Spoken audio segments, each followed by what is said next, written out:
সকালবেলা সেই এক কর্ম।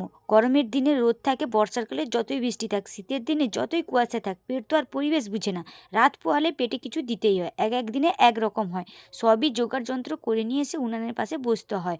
কোনো দিন বাটা, ভর্তা, সবজি, মাছ, মাংস যখন যেটা হাতে পাই সেটাই করি। সবই বাজার থেকে কিনতে হয়। আগে মাকে দেখতাম সকালে উঠে বাগান থেকে সকল সবজিগুলিকে নিয়ে আসতো। সেগুলি দিয়ে রান্নাবান্না করা হতো, আমরা সেগুলি দিয়েই খেতাম।